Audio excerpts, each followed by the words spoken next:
Formula One is set to see massive changes for the 2025 season, and it looks like the campaign that was brewing to be quite competitive is going to receive an interesting touch by the governing body as well, with changes coming to the DRS system as well as the driver cooling. Will we see some massive shakeups in the 2025 title fight, and if so, which team would use the most out of it?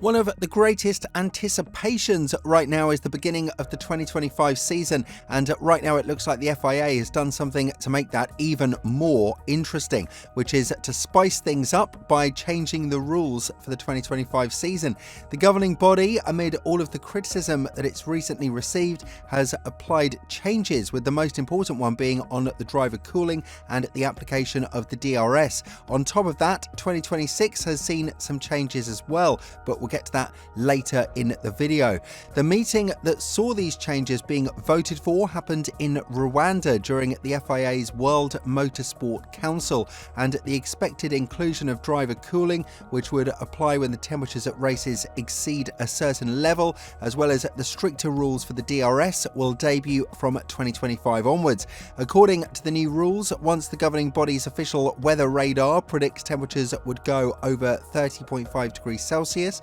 or the race director calls it before the beginning of the race, a heat hazard will be declared.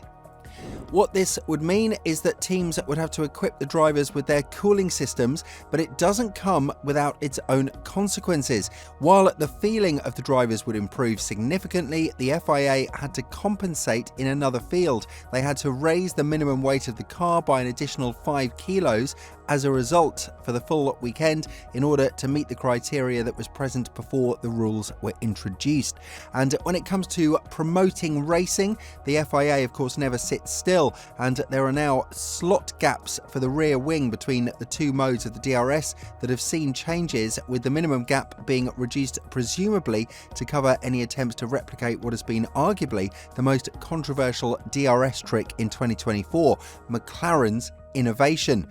After going through a massive research process in the current season, the FIA didn't declare the trick to be illegal, but they did give McLaren a command to change their rear wing until it's further investigated. Well, here are the results of that investigation. The slot that opened marginally on the straights to reduce the drag when being loaded with high speeds saw the FIA implement a change in which the minimum gap has shrunk from 10 to 15 millimeters to 9.4 to 13 millimeters, and with the DRS open, the upper boundary saw itself saved and remained at 85 millimeters. And given the fact that the drag reduction system is quite a powerful tool for overtaking, the FIA has also put a lot of attention on the DRS modes, and from 2025 onwards there must be only 2 positions of it, as well as the fact that the ending of the application of the DRS must return the wing exactly as defined to its initial mode.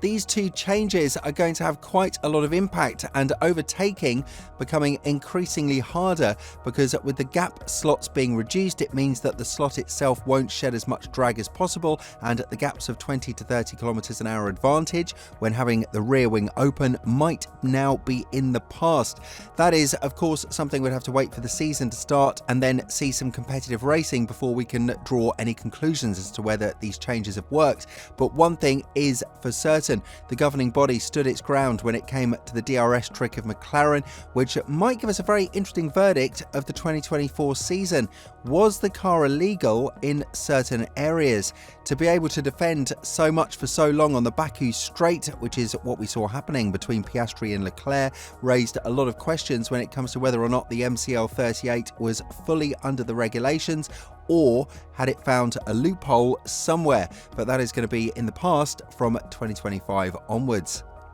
And with the FIA being super focused on making racing very close, 2026 hasn't remained untouched either. The regulations governing the application of active aerodynamics have also been fully clarified in the council in Rwanda, along with the dimensions of the floor body. And of course, the active aero in and of itself is quite a controversial system that the drivers and the team bosses are very afraid of in terms of how it will affect racing. But the FIA might have helped them a bit bit in finding a conclusion as to in which direction the teams should build their cars. The active aero rules now fully clarify that the front wing may have 2 affected flaps from the active aero, and they are required to enter 2 different modes, one for when the car is cornering and one for when it's speeding on the straight line. The situation was already discussed that the car would need a different aero mode when being on different parts of the track, and in order to make this happen, the FIA has included physical stops to prevent the wing elements from rotating more than what is required.